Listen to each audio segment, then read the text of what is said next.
देखिए, हाथियों के लिए हाथी गांव राज्य सरकार द्वारा बनाया गया। वर्तमान में 86 हाथी जो है जयपुर के अंदर हैं और लगभग 65 के करीब वहाँ पर वो बने हुए हैं, हाथियों के ठान बने हुए हैं, उनमें वो निवास करते हैं और बाकी जो आसपास में रह रहे हैं। बहुत पुराने टाइम से जयपुर में हाथियों का एक हाथियों की सफारी जो आमेर में होती है, आमेर फोर्ट पे होती है, काफ़ी टाइम से हो रही है।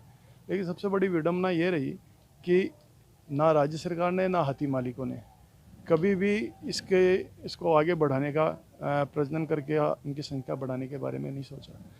ये एक तरीके से मेरे हिसाब से मैं कहूँ कि जो हथनियाँ हैं उनका जो प्राकृतिक जो उस वो होना चाहिए, आवाज़ तो उन्होंने दे दिया, लेकिन उनके साथ में एक तरीके का अनजस्टिस हो रहा है, अन्याय हो रहा है कि उनको एक जो जीवन साथी मिलना चाहिए वो जीवन साथी उनको नहीं मिल रहा, जिसके कारण से उनकी संख्या बढ़ नहीं पा रही।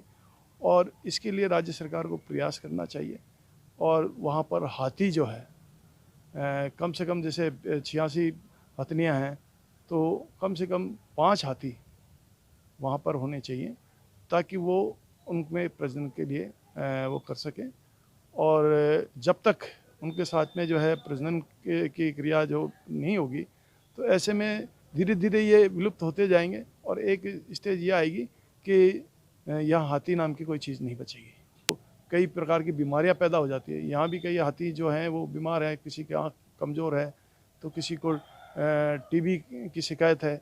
इस तरीके के 5-7 हाथियों में इस तरीके का रिपोर्ट पिछले टाइम में जब मेडिकल हुआ था तो आई थी। और कई बार जब आप देखते हैं ना कि हाथी में कैसा भी बहक रहा है, ये इसमें गर्मी चढ़ गई है, तो ये नेचुरल है, क्योंकि हर इंसान हो चाहे जानवर हो, उसमें वो एक अपनी बच्चा पैदा करने की कैपेसिटी होती है। और जब उसका उस और जब ये हिट में आती हैं, उस दरमियान उनको हाथी का साथ नहीं मिलता, तो ऐसी स्थिति में ये बहक जाती हैं और उसका परिणाम कई बार ये जो है पर्यटकों को भी घेर दिया, कभी जो है कई हादसे हुए हैं।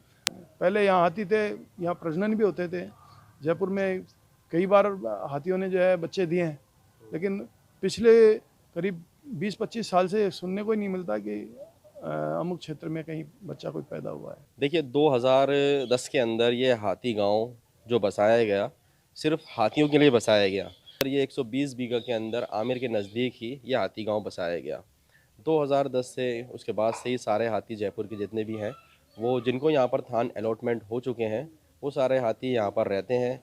हाथी गांव के अंदर वन विभाग और पर्यटक विभाग की देखरेख के अंदर ही यहाँ पर एक तालाब बनाया गया है, 2 तालाब बनाए गए जिसके अंदर हाथियों को नहाने की व्यवस्था की गई है। और साथ साथ आप देख सकते हैं ये थान जो बने हुए हैं, इस तरीके के थान बनाए गए।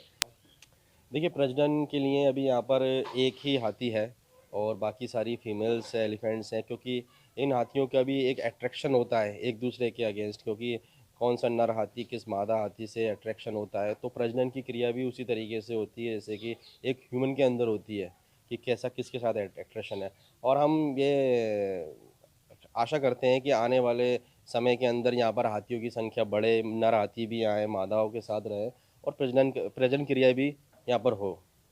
यहाँ पर बहुत सारी ऐसी जगह है जहाँ पर पर्यटकों को मनोरंजन के लिए भी उनके थोड़ा बहुत एरिया को डेवलपमेंट करा करा के, जैसे कि बच्चों के खेलने के लिए थीम पार्क हैं, पर्यटकों के बैठने के लिए थोड़ी बहुत व्यवस्था है। और साथ साथ यहाँ पर हाथियों से जुड़ी हुई समस्याएं, थोड़ी बहुत समस्याएं जैसे कि हल्की फुल्की यहाँ पे थोड़ी बहुत साफ़ सफाई की भी समस्या कभी कभार रहती है। देखिए हर साल 12 अगस्त को हाथी गांव के अंदर विश्व हाथी दिवस मनाया जाता है। इसमें सारे हाथी एक साथ खड़े होते हैं। सारे हाथी जो हम जिस तरीके से एक बच्चा अपना बर्थडे सेलिब्रेट करता है, उसी तरीके से केक काट कर हाथी अपना वर्ल्ड एलिफेंट डे मनाते हैं। और हम विश्व में और पूरे भारतवर्ष में यही संदेश देते हैं कि ये बेज़ुबान जानवर भी एक हमारे परिवार का हिस्सा है। इसमें अच्छा जो हाथी गांव में बिल्कुल तालाब के पास जो गेस्ट हाउस बना हुआ है, वो काफ़ी अच्छी लोकेशन के अंदर गेस्ट हाउस बना है और काफ़ी लग्जरियस गेस्ट हाउस बना है। लेकिन जब से ये गेस्ट हाउस बना तब से लेके अभी तक ये गेस्ट हाउस चालू नहीं हुआ है। कई बार टेंडर की प्रक्रिया की गई लेकिन वो गेस्ट हाउस अभी तक सुचारू रूप से चालू नहीं हो पाया। और हम यही चाहते हैं कि गेस्ट हाउस पर्यटकों के लिए स्टार्ट हो, पर्यटक इनमें आना जाना चालू करें। के साथ साथ एक हाथी गांव की अलग से रौनक बढ़ेगी। विभाग से यही आशा करते हैं कि इस गेस्ट हाउस को जल्द से जल्द चालू किया जाए।